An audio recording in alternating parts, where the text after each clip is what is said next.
What's up, everybody? Welcome back to the channel. Have you ever had one of those friends that they just can't help but lie? They're like a prolific liar type of thing, and they'll tell you a story and you know that they're not telling you the truth. That's the situation we have going on here with Kamala Harris. The prolific liar, I guess you could call her, if you will. She just happened to go on the Jon Stewart podcast, as a matter of fact, and was trying to talk about the ACA and all kinds of other nonsense. But in the middle, somewhere in there, she says this. I believe he was fully competent to serve.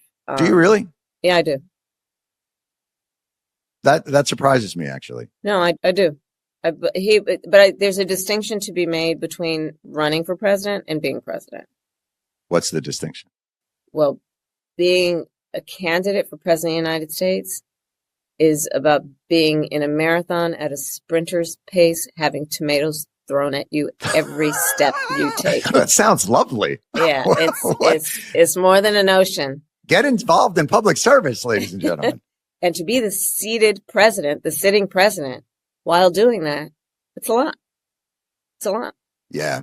I think it's a hard case to make for people that he didn't have the stamina to run, but he had the stamina to govern. Because I think most people view the presidency as a marathon run at a sprint with tomatoes being thrown at you in terms of governance. You know, if you believed at all that Jon Stewart could be taken seriously, after that, I don't know if we can take Jon Stewart seriously anymore. Like, sometimes he comes up, he makes the argument, right? He does a pretty good job at making the argument sometimes, but come on, we get this. We get Kamala Harris actually trying to tell us that there's a distinction between running for a campaign and running as the president of the United States, or being the president of the United States, and that, oh, one is like sprinting a marathon, having tomatoes being thrown at you, and the other one is not.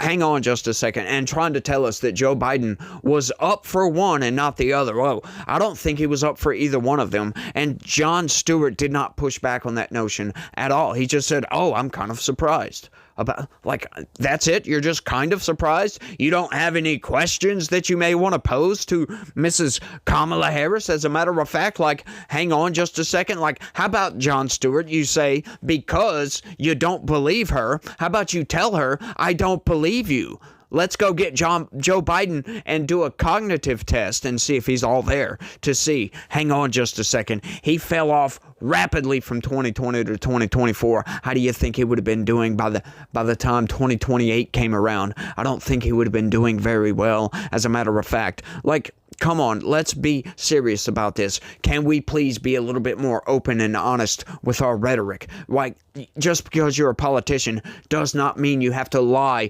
100% of the time. And just because you have your own TV show as a comedy/politics show doesn't mean that you can't push back on somebody on your own side. Like, seriously, how about a little bit of pushback, Jon Stewart? How about a little bit of skepticism in that statement? Because I don't think those are much different. Running a campaign where, you know, aides do most of your work, and being the president where most of your aides or an auto pen does most of the work. Like, seriously, like, who believes any of this? And it was painful to watch some of that. Trying to watch Kamala Harris talk about the ACA, because Jon Stewart had a pretty good breakdown of basically how he sees what's going on right now. And, you know, he just so happened to leave out the part where Democrats are advocating. He was basically saying, you know, Democrats are advocating to keep, you know, insurance prices down, your health insurance prices kind of a little bit lower than they would be otherwise. They want to keep these subsidies in place. Well, they're emergency subsidies, for one, that Democrats actually wrote this legislation up and signed into law, as a matter of fact, which is kind of a stopgap for the ACA because it's failing now. It never was doing any good, I don't think, personally, but, you know, they say, oh, well, you know, insurance premiums are going to blow up. They're going to explode if these subsidies, these emergency subsidies run, you know, if they're allowed to expire. And it's like, hang on just a second, why? Why would they explode? Like, were they that much before the emergency subsidies were put in place? I mean, weren't we doing just fine before that? I mean, everybody loved Obamacare, right? So why would these emergency subsidies that were put in place because of COVID change anything as to before COVID? Why would that be any different? Why would the insurance premiums just spike? When he was trying to explain all this, and Kamala Harris was like, well, we want to make sure that all Americans can afford health insurance. And, health insurance is a human right. It was like a really, really dumb answer, as a matter of fact. But they just conveniently left out the part where criminal aliens are benefiting from these subsidies. They left that out. That's why Republicans don't want to vote for this nonsense. I can almost guarantee you could get enough votes from Republicans to keep those in place because of apparently the premiums are going to go up. I bet you money that some Republicans would vote for this, at least enough to get it over the line. As long as criminal aliens are not benefiting from those subsidies, I could guarantee you that, folks. Absolutely guarantee you that. But I've got a news story. I've been rambling for a minute, so let me go to this. It's not very long, folks. It's more or less an update to a story I covered, I think, yesterday. We've been talking about this for several days at this point, so check this out, y'all. Judges order Trump administration to use emergency reserves for SNAP payments during the shutdown. Let's get into this because I've been rambling for a minute, so I might as well just ram through this. Two federal judges ruled nearly simultaneously on Friday that President Donald Trump's administration must continue to pay for SNAP, the nation's biggest food aid program, using emergency reserve funds during the government shutdown. The judges in Massachusetts and Rhode Island gave the administration leeway on whether to fund the program partially or in full for November. Oh, well, at least they gave a little bit of leeway.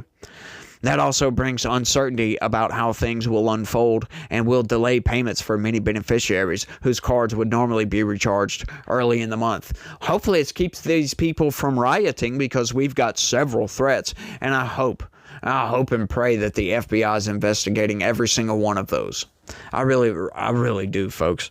I seriously do, because those people don't deserve food stamps. As a matter of fact, if you're out there threatening because you don't get an entitlement, because you don't get a government handout, you're going to threaten to go and commit crimes? Are you kidding me with that?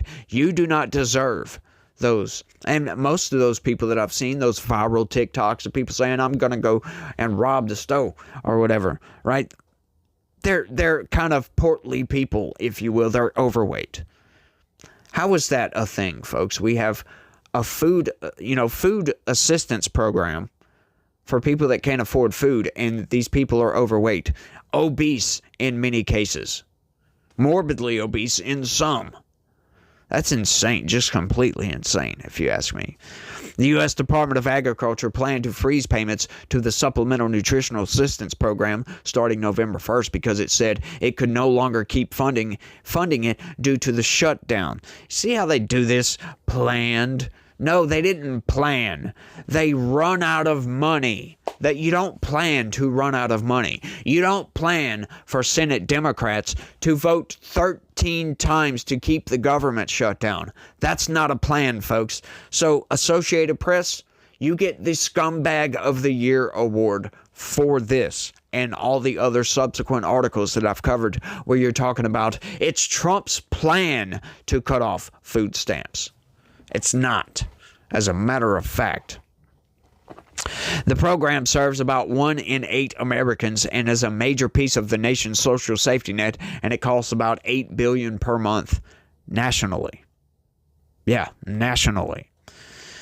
U.S. Senator Amy Klobuchar, a Minnesota Democrat and the ranking member of the Senate Agriculture Committee that oversees the food aid program, said Friday's ruling from the judges nominated to the bench by former President Barack Obama confirmed what Democrats have been saying. The administration is choosing not to feed Americans in need, despite knowing that it is legally required to do so. Yeah, well, you know what? Congress is legally required to keep the government open as well, and the government is shut down. You guys have an obligation to the American people to keep the government open because you guys control the money. I find this very, very I don't know, hypocritical, if that's the correct term, because you've got Senate Democrats saying, well, look, the Trump administration planned to shut off your benefits, when they are the ones that are the cause of the benefits being shut off. They are the ones that keep voting to keep the government shut down. If the government didn't shut down, this would not be an issue. So think about it like that, folks. They want emergency subsidies to be renewed, something that they voted into place that doesn't expire until 2026, and they want it right now. Why right now? Doesn't make any sense, folks. Judges agree at least one fund must go towards SNAP. Democratic state attorney generals or governors from 25 states, as well as the District of Columbia, challenged the plan to pause the program. See what I mean? The plan to pause the program? No, the program ran out of funds. That's what happens when you shut the government down. The government doesn't work anymore.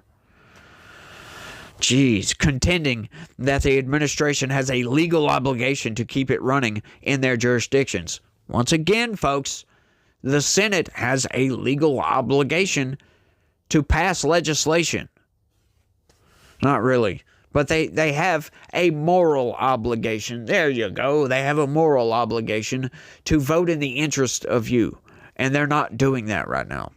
The administration said it was allowed to use a contingency fund of about $5 billion for the program, which reserved a USDA plan from before the shutdown that said money would be tapped to keep SNAP running. I cannot find any evidence of this. The Associated Press specifically has been touting that plan. They've been talking about it, in other words, and I can't find any evidence that it exists.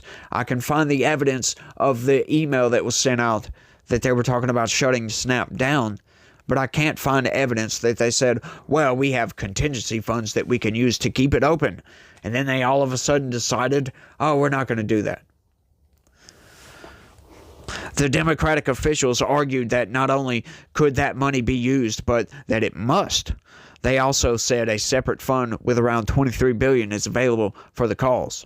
Yeah, once again, folks, look, I'm not going to expound too well upon this. They just went on to bloviate about some other nonsense. It really isn't relevant to what's going on here. We just know that two judges simultaneously, because there was two different lawsuits, like 25 or 26 states, I think it was, Democratic-run states, sued the administration, and then several cities and some unions or something like that. I forget exactly what the other ones was, but there was two lawsuits simultaneously going at the same time. That's why you got two judges making the same ruling. But once again, folks, you know, these people are activists. They think the government can just do stuff, right? No, that's not how government works. We know that Congress allocates money to the federal government. That's how they get money to do anything and everything. If Congress doesn't give them that money, what are they going to do, right? If you don't get a paycheck, you don't have money.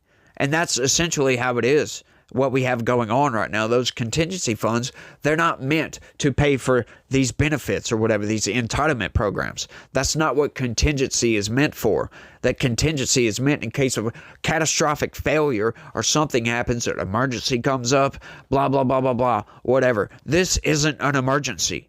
I'm sorry, it's not. This is a manufactured crisis of Democratic making that is mostly affecting Democrats. That's what this is. This is nothing more than that. It's not an emergency, and I don't understand why people are so freaking riled up over this. I don't get it. But they're going insane. They just absolutely are. Just go to TikTok. That's all I can tell you. But this is just mind-blowing. I know, and going from talking about Kamala Harris saying Biden's fine to talking about SNAP being cut off is weird. But hey, it's a video, right? You guys let me know what y'all think about all this down in the comment section. It blows my mind, y'all. It really does. These people and the news, just how disingenuous the news is these days, y'all. It's insane. But y'all don't forget to smash that like button for me. Subscribe if you're new around here. Share this video anywhere and everywhere that you can. That would be great.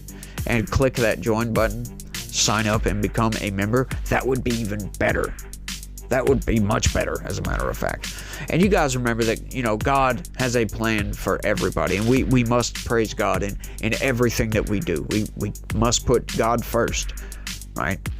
God comes first, then family, then everything else, right? Then America and all that good stuff. So y'all do all that. And you guys try to have a good day and stay logical. Peace.